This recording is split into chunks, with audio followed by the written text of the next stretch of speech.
Жоңғар Алатауы мемлекеттік паркінің қызметкерлері жаңа туристік бағыт әзірлеп жатыр. Алакөлдің шипалы суына барғандар енді Жасыл көлге де соғалады. Жетісудың жақұтына баланған көлдің айналасындағы туристік аймақты дамыту жоспары бар. Президент те биылғы жолдауында еліміздің туристік әлеуетін барынша пайдалану керектігін айтқан еді. Лепс ауылынан Жасыл көлге дейінгі аралық 25 шақырым, соның 4 шақырымы қия беткейдегі жалғыз аяқты жол. Сондықтан оны атпен немесе жаяу жүріп өту керек. 1,5 сағат қиындықты еңсергенде ғана табиғат бар сұлулығын алдыңызға жайып салады. Жасыл көлдің аумағы 100 гектар, тереңдігі 90 метрге дейін жетеді. Судың түсі жыл мезгіліне байланысты өзгеріп тұрады. Көлдің басты ерекшелігі де осы. Көлдің түсі ыстық уақыт келгенде, жаздың айлары, шілдеде, тамызда ыстыққа байланысты мұздықтар ерейді.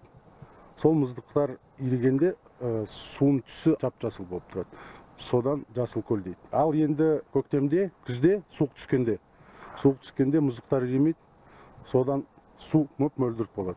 Топ-тұнық суда балық жоқ. Кезінде ғалымдар су маржанын жіберіп көрген екен, бірақ одан еш нәтиже шықпапты. Мамандар оны жер астынан шығатын радонмен байланыстырады. Өзге де факторлар бар шығар деп топшылайды.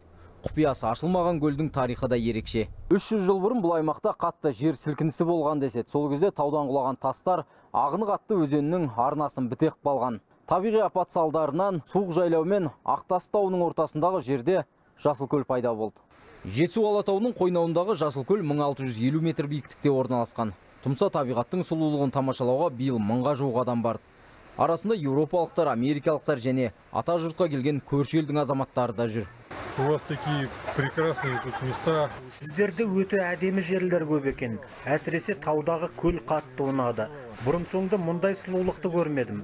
Биік тау, таза ауа, адам аяғы баспаған бүлінбеген табиғаттың өзі жаныңды жадыратады. Үлкен және кіші Жасыл көлге жету қиынның қиыны. Сондықтан туристердің көбі оған баруға келісе бермейді. Осыны ескерген мамандар биыл жол жөндеу жұмыстарын қолға алды. Көлік қатынасы жақсарса, келушілер саны да арта түседі.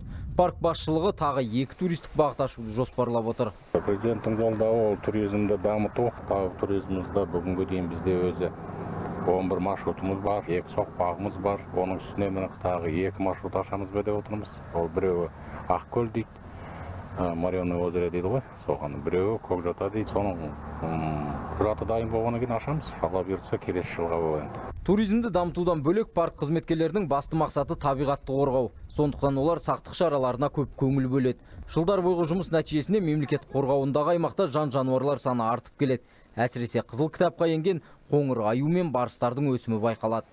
Шыңғыс Қалиден, Қуаныш Түргенбаев, Хабар 24, Жетісу облысынан.